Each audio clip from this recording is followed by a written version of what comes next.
Okay. So this is how it looks with the door on, if you will. So this brown wire right here, that's your water sensor for the pan. So if about an inch of water ever collects in that pan, it's going to close contact. It's going to throw an E7 condensate error and let you know there's water built up in that pan. So something is not draining. Yes, sir. It's going to shut off power to the unit. It's not going to allow the unit to run and basically cause a problem, cause an overflow, and make a mess on your floor. So what I do, I like to unplug it just when I flush out the drain, because if you get it wet, it's going to trip and make the thermostat go red. You can plug it into either side of these ports.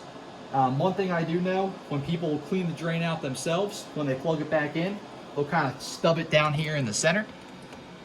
I see. And then it'll always trip. Yeah, you need to do it on one side or the other side. Right side or left side, because you don't want it bottomed out there in the pan. Yeah, you need a little distance from the bottom. Yes, sir. Yep.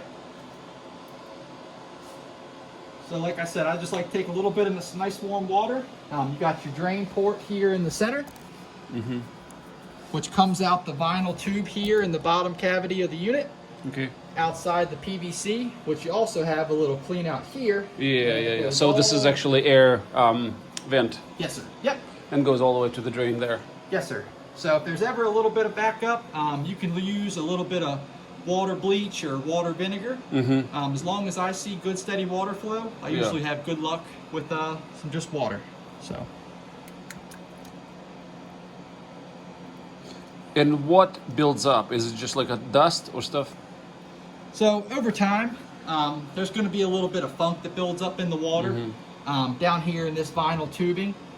So you're only going to get condensation, of course, when you're in air conditioning season. So that stagnant water that sits over there there over the winter time, there's going to be a little bit of that that slimy buildup. So that was in there. I'm kind of scraping it out as I go. I'm going to wipe the pan clean when I'm all finished up.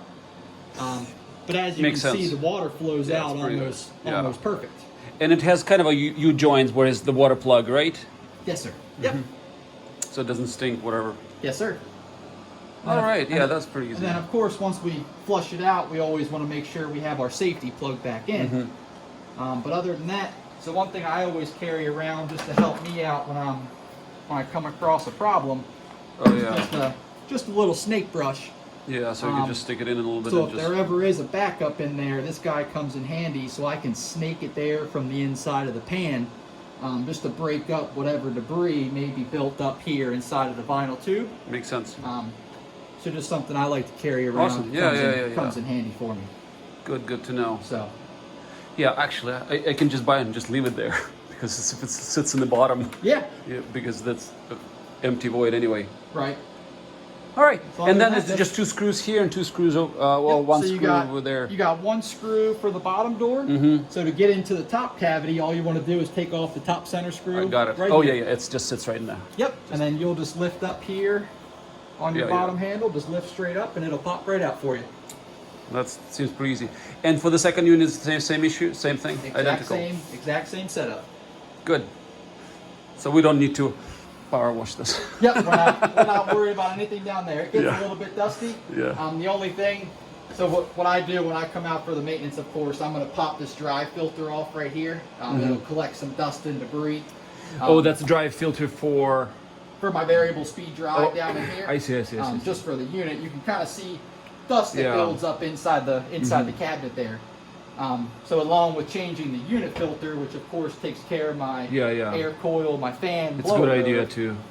Just to pop off these two screws, there's just a little filter right there. I just like to kind of brush it off and keep it clean for me, just to protect all my internal electrical components for you. And now that we, just a couple months ago, we completely painted over here. So